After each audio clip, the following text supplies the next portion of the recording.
Why horror and why horror now? The globalization of the media industry and an ever-growing number of consumers worldwide, with a yearning to be shocked and terrified to death, has led to a significant increase in the number of horror productions. Historically, horror films have been produced and distributed internationally. However, recently different industry organizations have encouraged European co-productions to participate in multilateral agreements to make particular national works eligible for public support. Due to social media and online platforms' role in fostering connections between fans, filmmakers, critics, and distributors, horror has become immensely popular on a global scale. But what is so cool about horror? What is horror and where did the horror film came from?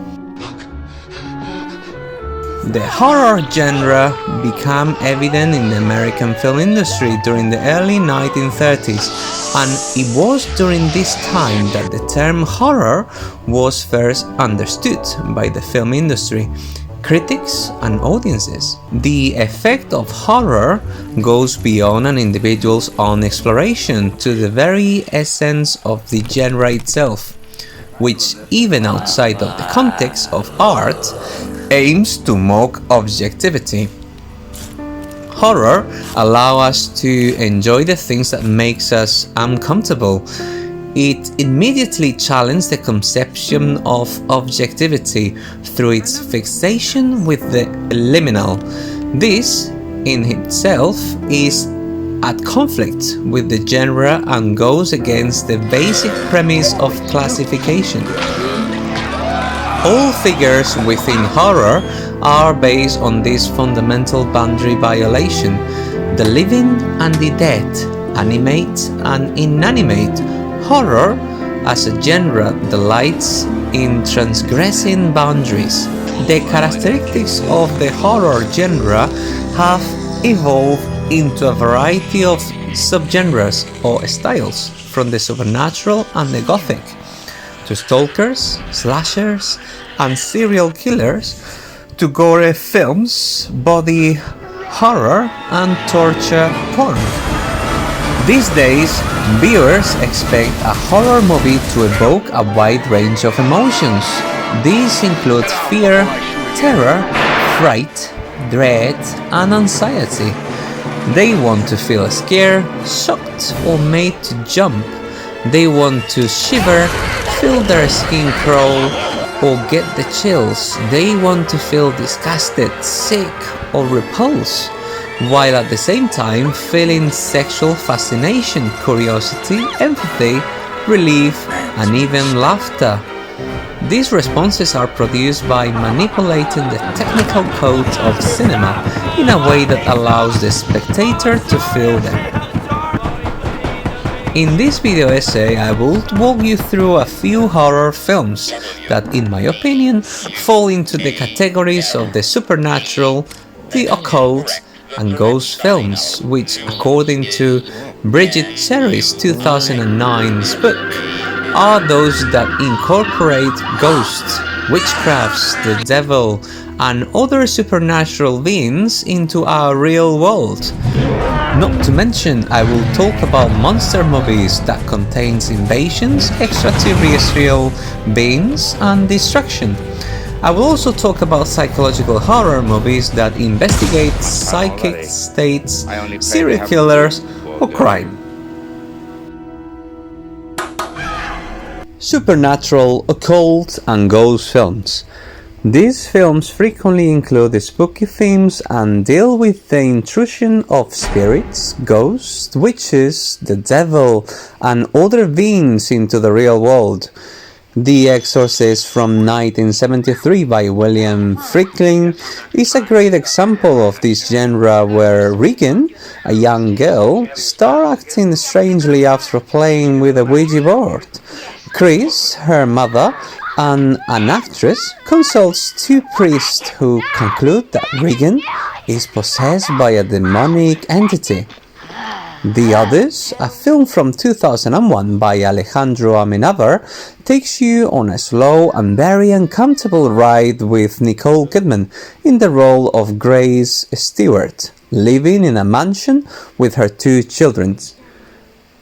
Alakina Mann as Anne and James Bentley in the role of Nicholas in a very isolated setting down the south of England. Grace initially thinks that the new servants are playing tricks on them, but soon realizes that something supernatural has occurred. It is obvious that the audience has evolved into the primary source of horror in films, like The Exorcist or The Others, and that the contradictory pleasures of horror films are directly tied to the repression. Western cultures are built around the family unit. In each of these cases, there has been a family breakup, which appears to be either the source of the horror or a point of contact involving the ghosts and the spirits. In order to finally eject the abjects and redraw the lines separating the human from the non-human, Cherry argues that the horror movie tries to provoke a confrontation with the abject in an effort to remove the symbolic order from everything that threatens its stability, notably the mother and everything that her cosmos represents. The horror movie acts as a kind of contemporary purification ritual. Psychological horror.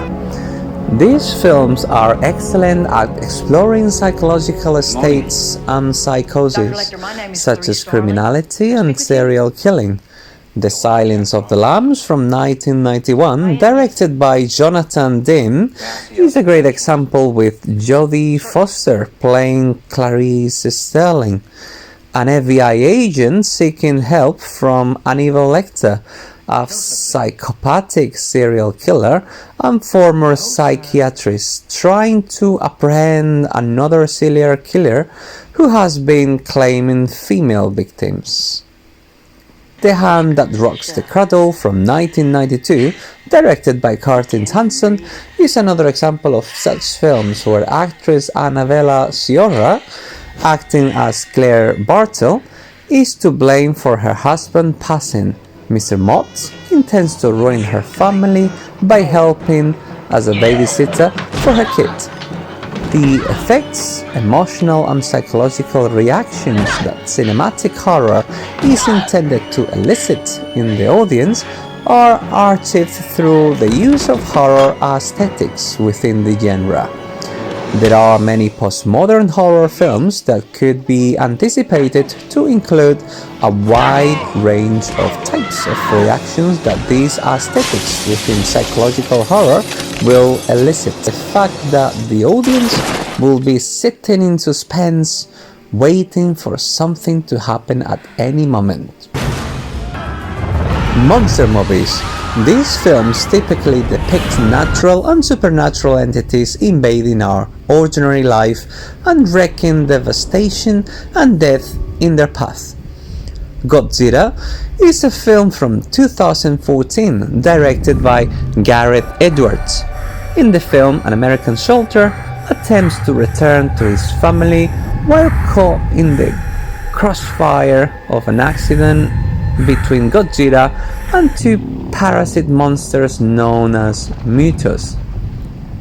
Alien is a film from 1979, directed by Ridley Scott, and begins when a weird signal is intercepted from a planet. However, to the horror of the characters, they are attacked by an alien which later invades their ship.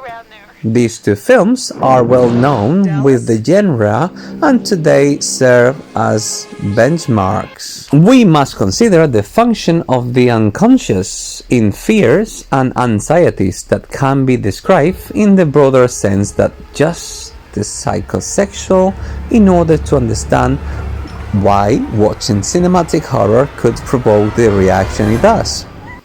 The actions of monsters or the terrible experiences that are depicted in cinematic horror might be a depiction of everything that is held within the unconscious, if the subconscious contains items that were suppressed in order to avoid anxiety.